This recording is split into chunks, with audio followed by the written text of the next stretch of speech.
You are now listening to You Heard. In today's episode of You Heard, we are joined by Michelle, the founder of Evolve to Love, who talks about us reclaiming our power in our spirituality and the importance of leading with our heart rather than our head. On today's episode of You Heard, we are joined by Michelle. Michelle is an Orisha initiate, ordained earth-based interfaith minister, spiritual coach, and intuitive reader. Inspired by the ebb and flow of universal law, Michelle is highly skilled at sitting in sacred ceremony while living in the mundane. She supports the seeking to understand that we all are children of the universe, and life's lessons always align with getting us back to living in love. Her business, Evolve to Love, exists to help the world remember how to live in communion with spirit while empowering the next generation of spiritual healers, creators, and world bridgers to own their gifts and step into their destiny. She envisions a world in which we live the full spectrum of human experience, spirit, mind, body, and communication with all of creation to bring about an era of peace, love, and harmony for all. Michelle, thank you so much for joining us on You Heard today. I'm really looking forward to diving into this topic and this episode. I want to give you the floor to further introduce yourself, introduce the topic, and let's dive into it. Sure. Thank you so much, Natalia, for having me on. It's such a pleasure to be in conversation with you and with your community. So you've already did a really good job introducing me, and I sometimes struggle with really defining exactly how I would like for folks to perceive me. Mm-hmm. But basically, one thing about me is that I've always been very connected to spirit. I've been sensitive from a really young age, and so I grew up in Europe, actually, in Germany, and then I moved to the United States in 2006. So over there, it's even a little bit different in terms of the way that people interact with diversity, the way that they interact with spirituality outside of, Christianity, basically. Right. And so I grew up Catholic, but I didn't really feel a strong connection to that faith. But what I did feel is always a very strong connection to spirit and the natural world. Mm-hmm. And so from a very young age, I used to have conversations with spirit when I was out in nature. And I just kind of thought it was normal. I thought everyone had that same gift that they would, have conversations and then someone would answer them. And It took me a few years to realize that was actually just mediumistic, me tapping into my mediumship and being in communion with the nature spirits around me, as well as my spirit guides and ancestors. It was a long path of eventually becoming ordained as an interfaith minister, and then from there becoming initiated in an Afro-Cuban Orisha tradition in Santeria. And I really feel like spirit and ancestors were the ones who led me home into that practice and that belonging. But along the way, I really had to figure out a lot of things for myself in how I wanted to ground myself and how I wanted to find belonging, as my whole entire self. That's basically what I teach folks now. Nowadays I work as a spiritual coach. And I work primarily with people who already feel sensitive or, like they have some gifts or there's more to life than just the regular mundane world that we live in. And they're either at a threshold or a crossroads in their life where they really need to make a change so that they can feel a purpose in their life again. Right. Because they're realizing that what we've been taught hasn't really checked all of the boxes and they're still not happy. Or their gifts are already really active, but they don't know how to ground them and what to do with them because traditional religion, unfortunately, oftentimes doesn't give us the tools to work with them. So we suppress them until we can't anymore. And then we have a whole bunch of other problems. So that's kind of, that's where I kind of tap in and work with people just for them to, kind of figure out where they are in life, what is moving inside of them. Um, where do they want to be? What is it that their spirit and their soul is talking about? That's maybe missing right now, and then just figuring out together with my clients ways of integrating and creating spiritual practices that integrate well into their lifestyle already, and will allow them to live a life that's a little bit more full spectrum. Yeah. No, that's beautiful. And as someone who has tried to further understand her own gifts and ability to tap into certain things, I thoroughly appreciate the fact that you are someone who can be a conduit for that kind of energy and that way of life. And I loved when you sent over the information about the topic we're going to be talking about today of, spirituality as a birthright, and how you are able to like feel these things at such a young age. And when you think about history, thinking of it on like a grander scale, before a lot of the major religions were ever created, civilization was very much in tune with the spirit of who was talking to them and nature. And it was so much more beyond like physical human beings, and our ability to really talk beyond the plane that was in front of us. And how really, if you look at any kid, if you're around children as they're growing up, their sense of connection to everything around them is so much more intense than, someone who is older, who is an adult, because society very much hands us the way in which we're supposed to live, how we're supposed to carry ourselves, what we're supposed to believe in and not supposed to believe in, whether we were raised in a religion or practiced a religion heavily, as some people do. At the end of the day, kind of like what you said, it's mundane. And what we're told isn't necessarily what's going to lead us to happiness or a life of abundance and fulfillment. Right. And like you said, like a sense of purpose. Like you can get your degrees and get all the jobs and titles and salaries and stuff, but that doesn't necessarily mean that you're going to feel full of yourself. And being able to tap into this voice that's not only just within you, but also outside of you and encompassing you, just really gives you, like you've pointed to, like a sense of groundedness of like, how can I make myself firm in this understanding of myself and the world around me in order to move a bit more intentionally.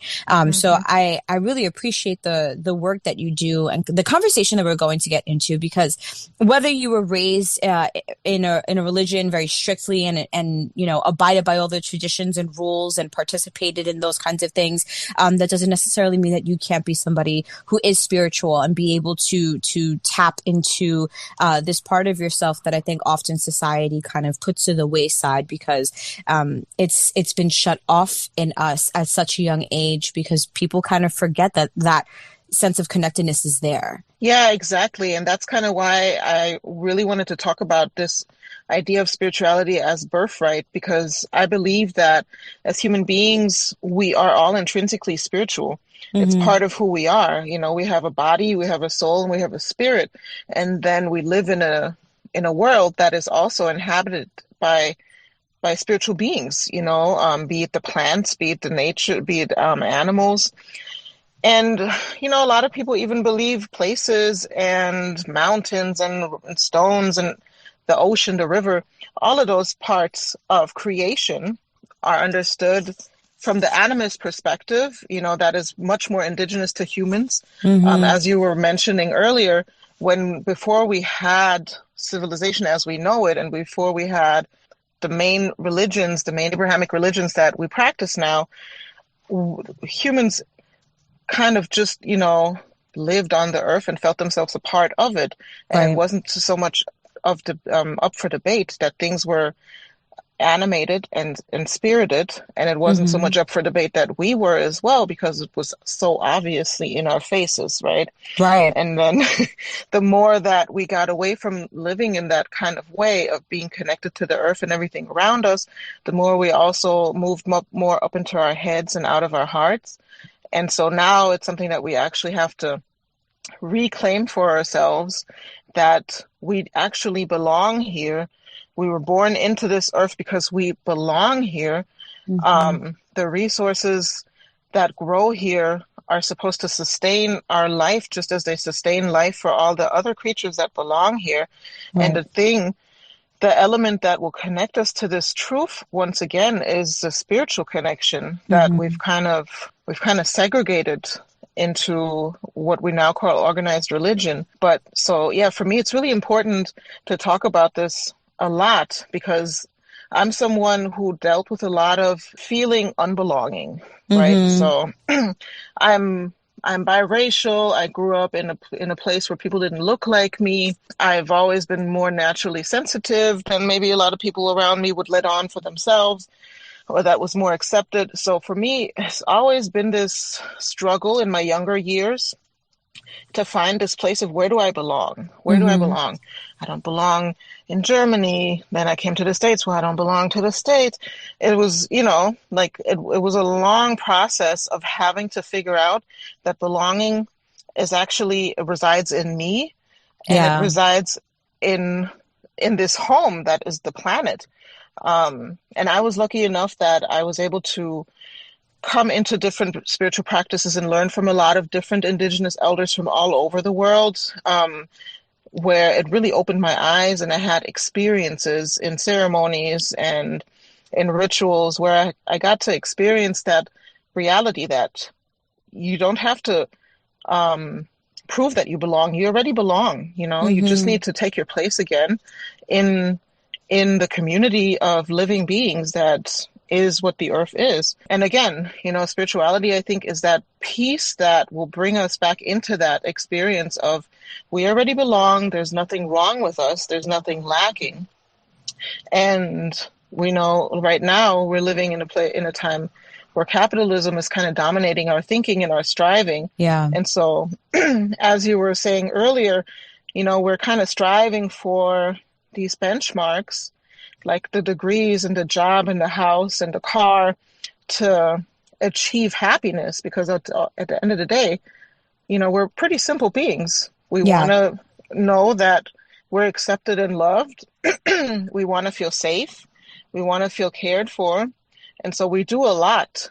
We will go through a lot of pain to get that feeling. And I think what happens is a lot of people get to a certain age and they've gone for those benchmarks, and then they realized that happiness never came. So, then there's a few options, but none of them are really pretty, Yeah, absolutely. I think now we're at a time, especially with current events and the world being what it is and climate change really being in our faces, where we're kind of being forced to look at the essentials again. Like what do I really need, to have a good life? If we took all of this away, what would I really need to feel good and to have happiness in my life? And I think a lot of us are realizing that the things that we occupied ourselves with, not only did we not miss them, but they were distracting us from the things that actually do make us happy, like being in community, like being creative, being community with nature, being able to be outside and breathe good air, clean water, things like that. So yeah, I think we're at a time where a lot of us are waking up, and I know people have been saying that for a long time, but I think it's just a gradual process. And I see it in my work. I know 5 years ago, this was a lot less of a popular topic. Absolutely. And, now folks are just more and more aware that they're aware that life is also short. And we want to live a good life. Who wants to come here and then work and work and work and then die and leave? What kind of life is that, really? Exactly. Yeah. No, we can go on forever about this. And I completely understand. And I think to what you said, like within the past 5 years, it has more people have become awake. And I really do attribute that specifically to social media. I would say that I've engaged in a lot of these communities and these ways of thoughts, through mainly Instagram. And, these people who are sharing their own connectedness to spirit and their ability to read what is going on in the universe, and how that is actually something that is normal rather than something that, you need to study and get a degree in. And Right. it's again back to the statement of it being our birthright. It is something that is so much ingrained in us. It is us. It is who we are. And it's not a matter of, I need to figure out how to become a part of this community. You already are. You just need to claim your spot. It's like, hello, I'm here. I am made of all these things within the universe, and the universe is me, and I am the universe. Like there is no other way about it. Like, you are prepared. You have everything you need. You lack nothing. And to your point of capitalism, capitalism is constantly telling us that we need more. We need more. Yeah. We're lacking this. We're lacking that. And you can't be a part of the community essentially if you don't have X, Y, and Z kind of items and things to show that you are an active participant in whatever kind of sect you're trying to be a part of.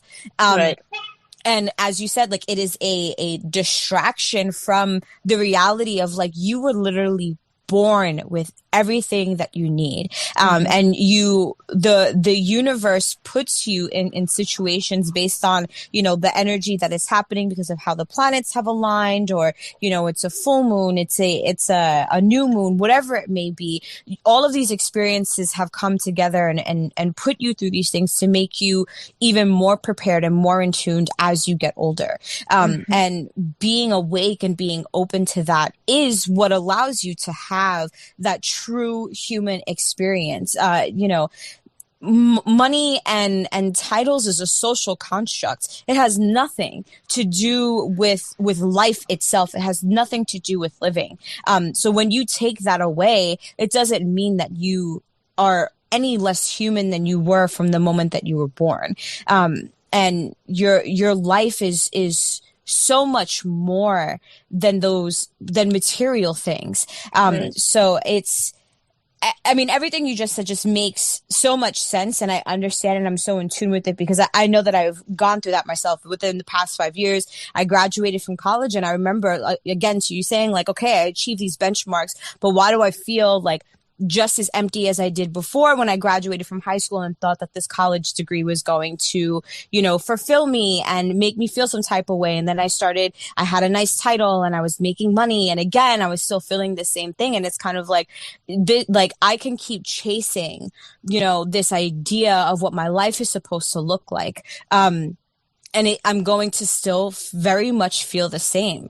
And beyond people wanting to feel included or to be a part of something that's bigger than themselves, it's also this sense of security. And I'm going to attribute it to, survival of the fittest and how we evolved. We want to be able to feel secure in what is around us. And to what you said of, like, in recent times, everything, especially within this past year, we have learned that the things that we thought kept us secure really aren't secure. Like, in this past, like, 365 days, if there is anything that everybody has learned, regardless of color, creed, socioeconomic status, is that the things that we invested our beliefs into being secure and keeping us protected and us having rights has been literally just pulled out from under us. And that there is something else that we need to look to within ourselves that brings that security, that brings that sense of belongingness, that brings that sense of protectedness. And we need to stop looking outside of ourselves for those things to happen. Yeah, I think we've gotten too big, like it's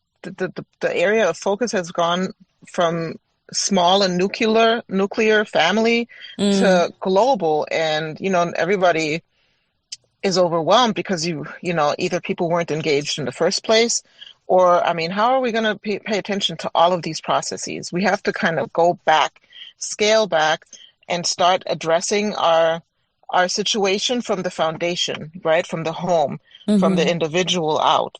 So yeah, that kind of leads me to the next point of that feeling and that sense of spiritual connection. A lot of us, besides going out in nature and just being aware of nature and being aware that Mother Earth is alive and provides for us and probably likes us. I'm just going to assume, even if I'm the most skeptical person, I'm going to assume she's growing all this food that's good for me got all this good water and a really nice scenery for me to enjoy. Hey, right. Mm-hmm. So I'm assuming this is a benevolent environment for me, right?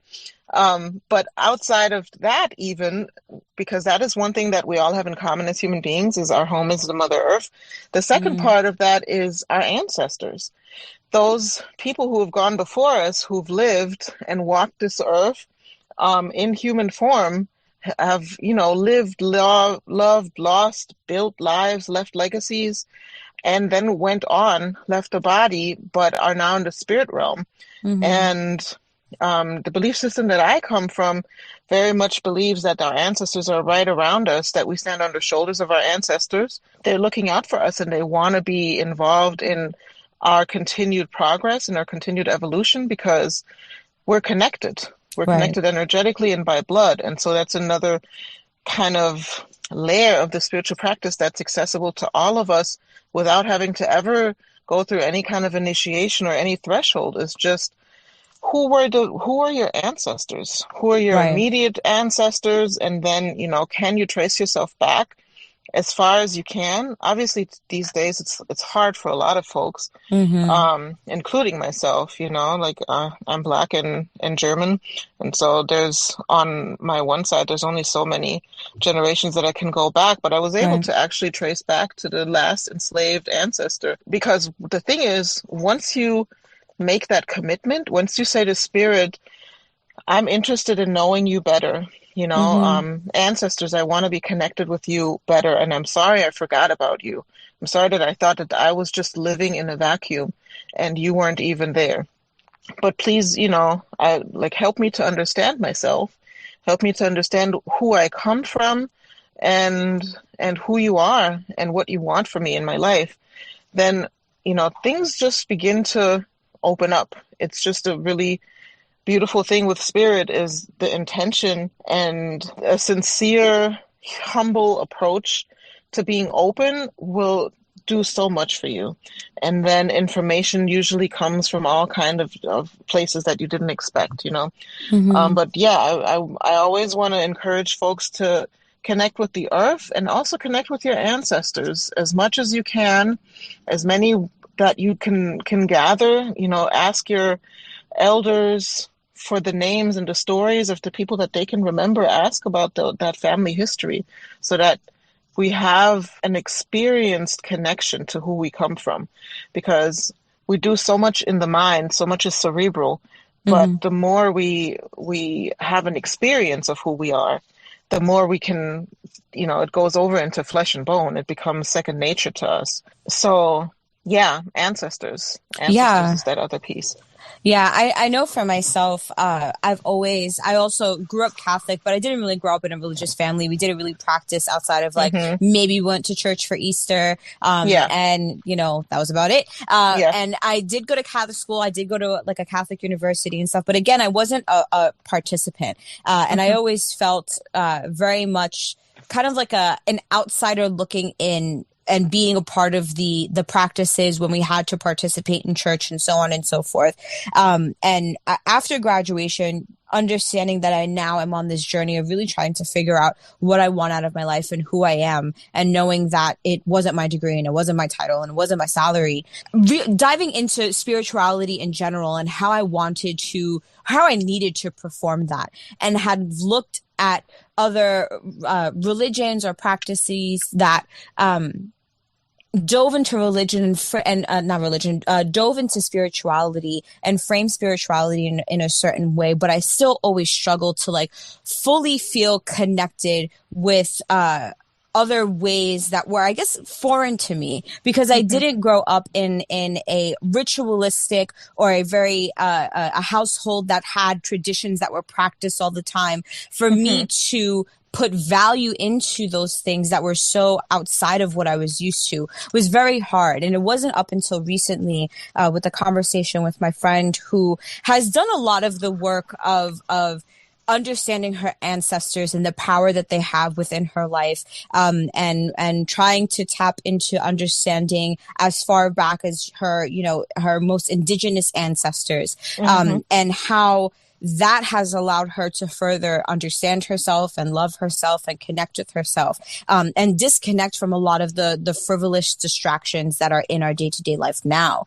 And I've definitely made strides too. I always grew up like knowing a lot of the stories of one part of my family. I'm also multiracial, and I only really have the stories for my Italian side, and my Puerto Rican and Dominican side is, you know, I try to piece it together for what I know. I know some names, I know some people, but stories or anything beyond that has always been pretty much unreachable, unfortunately. But what I am able to get has always very much been instilled with me. I can tell you stories from as far back as, you know, the family that I used to have in Italy before they even thought about coming to the United States. And my ability to do that and to be able to point those people out in pictures and say, well, this person did X, Y, and Z, and this is who this person is, and this is how this came together, gives me, you know, a sense of validation for existing, of like, here are the people who existed before me that still very much live within me. And I've been doing, much to what you said, you know, I've been starting to do the work of putting it out there of I am open to welcoming my ancestors into my space, and understanding that, yes, I have always known the stories, but I've never used that energy of them very much still existing around me in my day-to-day life. And it, you know, at some points it could be kind of intimidating and scary of like these people who have lived, you know, these whole lives and whole different times before you, and now you're asking them to enter your space. And in part, at first for me, it's like I'm asking strangers into my space because I don't know you. But at the same time, it's like, but so much of you is within me, and I need to get over that fear of the unknown and just allow it to be, for a sense of guidance, for a sense of self, and again back to just grounding yourself in spirit. Yeah, and I like to point out to people when they're first connecting with their ancestors, you don't necessarily have to, you can reframe the idea of allowing them into your space because they already are in your space, whether you know it or not. And they've been obviously pretty respectful thus far. You know, they're already in your blood, they're in your body, they're in your epigenetic memory, and they're energetically in your space. But when you start to reach back, that just means you're now making a conscious effort and connection to be in a conscious relationship with them, rather the relationship being unconscious. So it's not so much that they're now doing more. It's more so that you're now allowing more of the experience of what's already been happening to penetrate your consciousness. Does that make sense? Yeah. I appreciate that reframing. I definitely never thought of it that way, but as I continue to do this work to make myself more conscious, I'll definitely take that reframing and use that more as a tool. So I appreciate that. Thank you.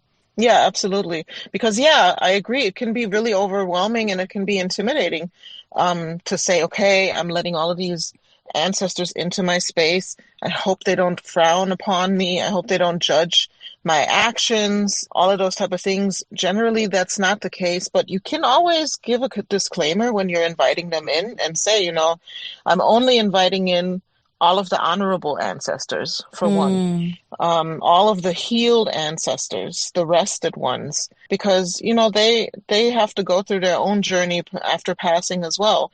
We don't know, some ancestors maybe weren't that great as human beings, and they might not have really atoned for what they've done. So you don't necessarily want to invite interaction with ancestors that are really not in a good space to support you. So you can frame things. You can say, you know, I'm inviting and calling on all of my honorable ancestors to be in this space with me and to advise me on things. But in general, you can also just, you know, offer light and prayers. It is a really nice practice that I like to do for all of my ancestors is I just light a candle for them and I pray for their elevation. I pray for their missteps to be forgiven and for them to also come to understanding of what was wrong in whatever it is that they did when if they caused harm. I pray for their spirits to be uplifted and at peace. And so I just kind of put into the field all of the blessings that I would want for them to have And the nice thing about that is, as I'm praying for them, I'm also praying for me because we're connected. So those blessings are at the same time also elevating my own spiritual environment and my own being. You know, it can be intimidating, but what I would also say is you're the authority because you're in flesh and blood.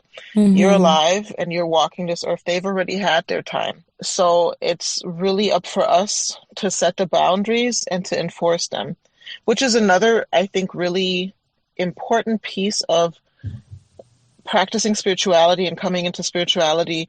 Is something that we don't practice so much out in the world, is just, you know, practicing our agency fully. Because I know a lot of people are nervous or are fearful around opening up more to a spiritual experience because they feel like they're losing control. They're opening up to something that they can't control and they don't know what's going to happen. And so that's where the practice really comes in, for you to really start to learn about yourself and to set boundaries and then to stand by those boundaries. And the fact is, you know, we see a lot of, we all got, I think, grew up on horror movies where there were demons that were doing crazy things, you know, and the devil was going around and we were all powerless against that. But that's generally not the case. Generally, you speak from your own authority, and as long as you believe in your authority, you know, that it is what it is. You have authority in your body on this earth. So spirituality really also, if you practice it from that perspective, it also helps a lot with us coming back into our own power. Because again, the reconnection to spirit, the reconnection to the earth allows us to begin to feel belonging and deserving and worthy. And from that place of worthiness, we also connect with our power. And we understand that our boundaries are we have a right to our boundaries and we have a right to our agency. And it's not so easy for us to be convinced otherwise, because we have this lived experience of, hey, there's nothing wrong with me. I was created this way and I'm already belonging, and there's already so much love flowing towards me just for me being here. So yeah, why shouldn't I be able to say what we're going to do and what we're not going to do with my energy, my body, my spirit, you know? So that's another aspect of spiritual practice that I think is really valuable and beautiful once you start kind of engaging with spirits consciously, is that you come into your own power in a whole other way. Absolutely. I mean, just listening to that and really trying to apply that to conversations that I have, whether it be in myself or my loved ones, about like, you need to stand. I'm always telling people you need to stand in your power. You already have everything you need. Don't worry about it. You don't have to stress about X, Y, and Z. Like, you got it. But really putting it into perspective on the spiritual aspect and really getting in tune in that. And as you said, like, we don't exercise our agency to the fullest. Like, we don't allow ourselves to be as abundant as we really are. We have it, but we don't recognize it. Like, we don't recognize how much we bring to the table, that we are the table, that like we're the whole dining set, essentially. Like, we're here, and you know, we're out here thinking that like we're the rug under the dining set or something like that. And it's like, no, like you're every single piece, to the cutlery, to the plate, to the meal. And it's and just like really being able to understand that grandioseness, and that every piece of this, you know, dining room set and the dinner, however you want to kind of frame it and visualize it, is also very much connected to those that came before you, and what the world and Mother Nature has provided to you. It's like you said, you know, you have this beautiful scenery, you have these resources that are there for you and for other living and non-living creatures to exist with. And again, like you aren't lacking. So with all of that being said, and everything that you have within you, you should be able to stand and say, I am okay with this. I'm not okay with this. This is what I will welcome. This is what I will not welcome. And be able to apply that in all aspects of your life, like all walks of your life. Be able to feel comfortable enough and firm enough in your power to be able to create those boundaries and exercise that to fully again, use your agency. And not only for myself, I then am also able to recognize and respect those boundaries, and that integrity in anyone around me. You know, people as well as living beings, in nature, you know. So if it doesn't mean that because I hold myself in such high esteem that someone else is now below me or another life form Right. is below me. It's not like that at all. That's the thing. Like, we all get to be in our dignity and in our authority and our power. We all get to look at each other in that same way and not cross those boundaries, because if I feel good about myself, I don't need anyone to be under me, because, you know, I'm already content where I'm at. Again, you know, I'm on my own spiritual journey, and Mm-hmm. I think your deliverance of this framework and this information, and way to further engage with my own respective spirituality just has me in processing mode. So I'm just like trying to take it all in. And I'm like, oh my God, yeah, like I need to sit down and write with this and sit with this and just really digest it. So I appreciate you sharing all of this and just giving a sense of clarity. And I feel like, especially now that, you know, everybody's waking up and diving into their own spirituality, there's so much conversation that's around it. And the way to approach it, it can kind of get muddy and sometimes feel a little bit unattainable. But I feel like you very much opened the pathway and just said, like, it's not that difficult. Here's what it is. And Yeah. engage, just go ahead because it's there. So I really do appreciate that. And I know that for the audience, for any of the people who are beginning their spiritual journey or are currently on it or whatever it may be, your framework and the way that you worded everything, it feels a lot more gentle, to be able to engage with in lack of better terms. Yeah, thank you for saying that. I appreciate that. I think it comes from just having to find my own way in it for a long time. And also, you know, yeah, learning a lot from, I mean, I learned a lot from elders, like humans, but I also Yeah. learned a lot, honestly, from plants and spirits, in ceremony. And, you know, just you start to get different perspectives on things and you realize it just doesn't have to be so hard, you Right. know? Yeah, one of the points that I wanted to make too is, you know, the spiritual path, it leads through the heart, not the head. And I think that's something that, will also trip you up in the beginning of your spiritual journey, because we come from a place where we really do everything with the head, and we're almost asked to leave the heart like at home or something. Yeah. You know, we don't want to like bring our feelings to work and leave your Oh, feelings out of it and stay logical. Um, and so it takes a little while. In my experience, it took a while for me to make that shift, and I see it working with folks who are brand new to this kind of walk as well, because we're still kind of trying to use that old measuring system that yeah. we were taught with, and that all goes to the head. And the head is great. The ego, the mind is fantastic at categorizing, distinguishing patterns, understanding, okay, this goes here, this goes here. But from a spiritual perspective, it does a lot of harm, or it can feel really harmful or almost violent when we use that same, way of regarding the world. Everything has to fit a pattern, and everything has to be, you know, nicely wrapped up. You need your deliverables. You need to be able to tell people exactly what it is that you're doing and why you're doing it and what you're going to be getting out of it later. And if you're doing it right or wrong, are you getting any results? You know, a lot of people will be like, Yeah. I'm working with my ancestors, but nothing's happening.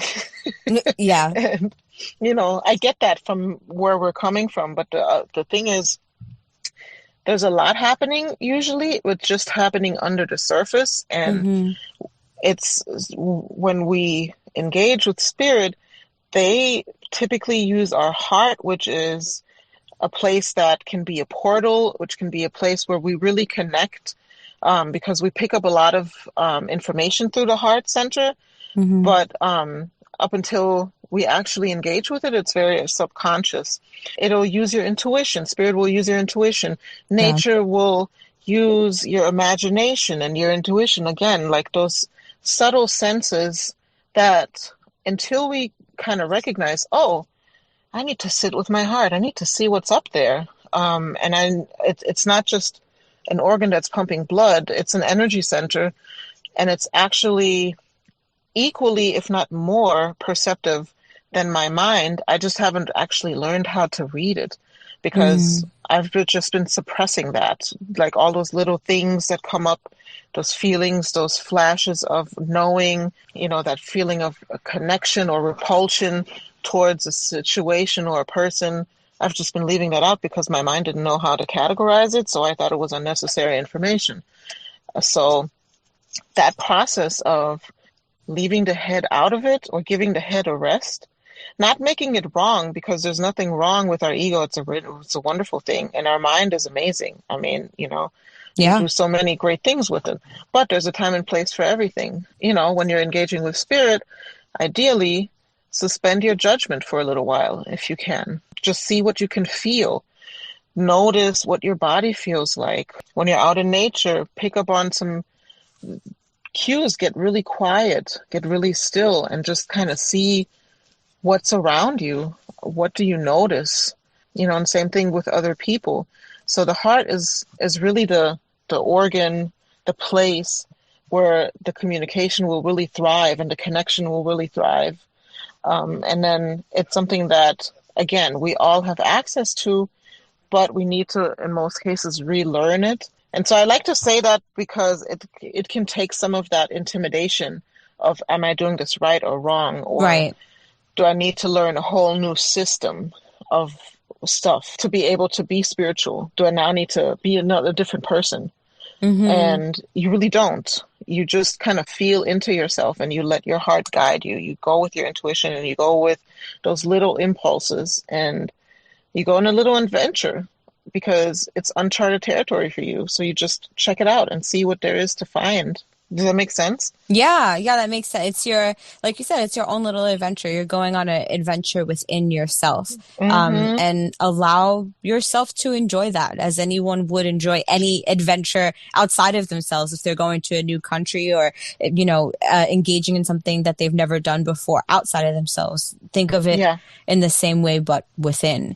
What would you say are ways in which people can better connect with themselves and spirit? I mean, there's so many ways, but a couple of really practical ways is creating an altar space. It can be a space for your ancestors, or it can be maybe an elemental altar where you bring together some representations of the four elements. So maybe a crystal or a rock or a pot of soil for earth, or even a plant, candle for fire, a cup of water for the water, and then something for air, like maybe a feather or a bell or something. Create an ancestor altar. The easiest way to start, if you don't already have one, I mean, and I know a lot of people already have that, but if you haven't, then, a simple white cloth and a candle, ideally white, and a glass of water will get you started. It'll just be the focus point where you want to make sure that your water is cool and clear and clean.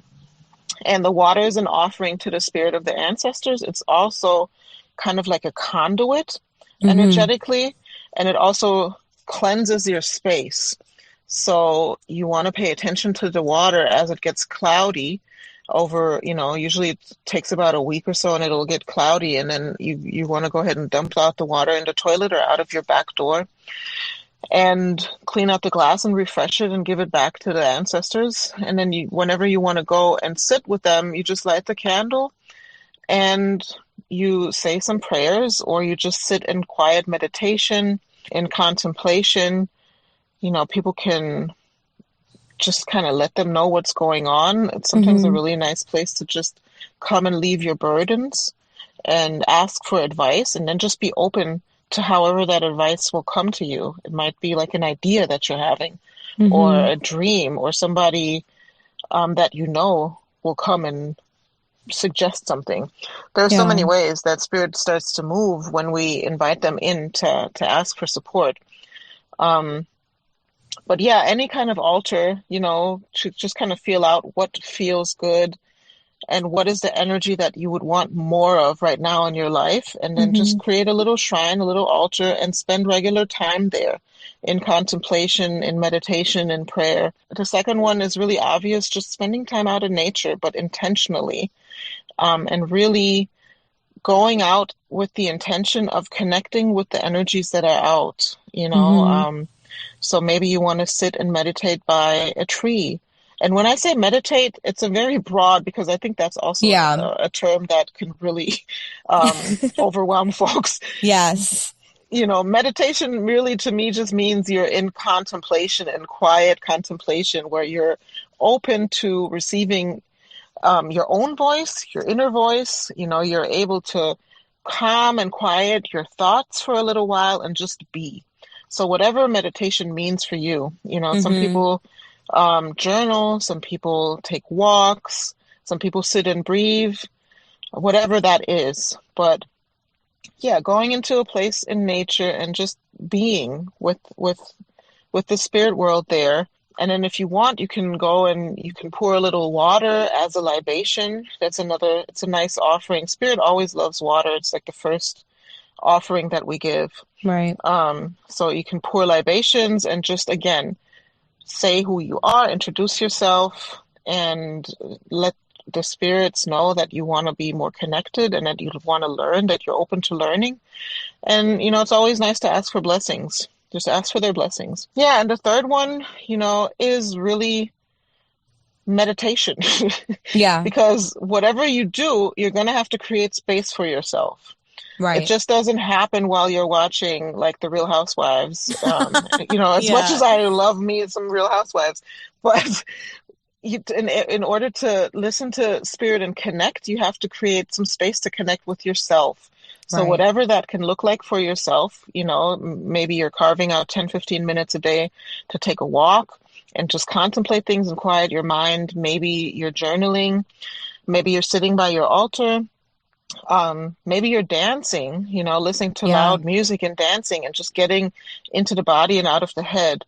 But there needs to be some consistent, at least somewhat consistent form of creating space for yourself so that you even can hear those more subtle prompts and cues of your inner self and of spirit. Yeah, and I think those are like some good, easy ones to start, and those are things that everyone can incorporate into their life without having to do a whole bunch of other things. Right.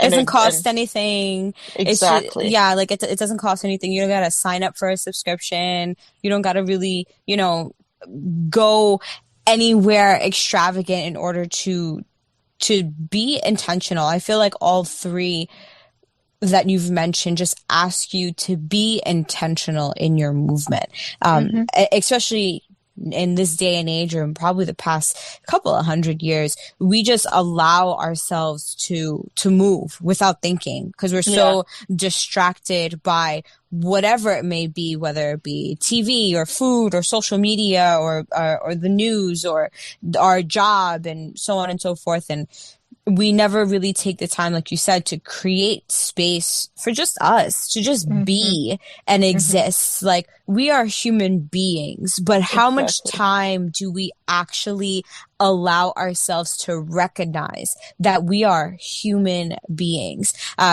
We spend so much time of, I'm director of so-and-so, or I'm a part of X, Y, and Z community, and I act and dress like this because I'm a part of this. But it's like, okay, well, what about your human beingness? Like, when do you sit in that and allow that to be heard and defined and be intentional about it, the way that we are intentional about holding all these other things on our backs and putting on our mantles? Where's the human being part of it? If you take that 5 minutes to just be intentional with yourself and be intentional with the world around you that has given you this life, it can open so much more up for you. So thank you for sharing those 3 points. And I know that a lot of our audience will be able to walk away with that and kind of begin to dive into, how can I create the space for myself? How can I be more intentional in my movement, and just really give myself the time to recognize and honor my human beingness. As we wrap up the episode, I want to know if there's any kind of like last pieces of advice, words, knowledge that you would like to kind of close the episode with for the audience. I really want to uplift that idea that we have already kind of spoken about, is that, your spiritual connection is intrinsic. It's it's part of who we are. And first and foremost, and also I want to give respect and love to all of the religions and spiritual traditions, closed or open, that exist. Those are beautiful in and of themselves. However, first and foremost, we're human beings. We already have a spirit. We're spirit embodied.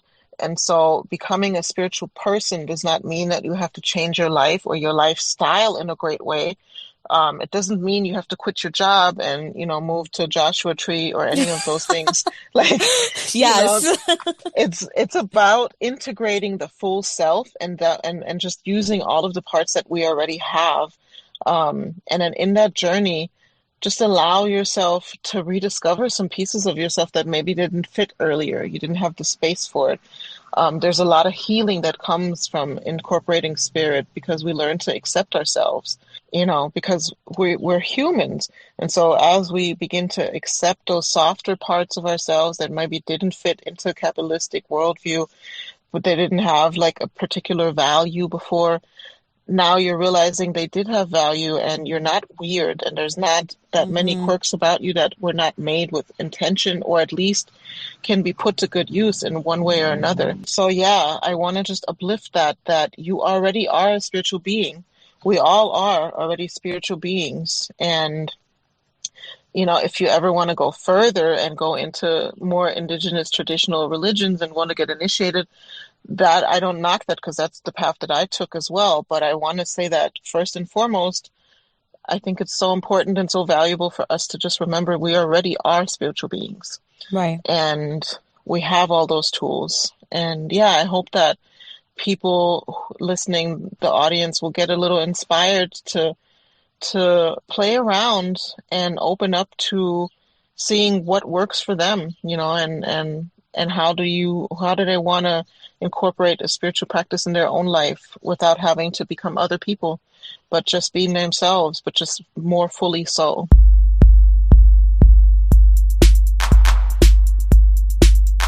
You are now listening to You Heard.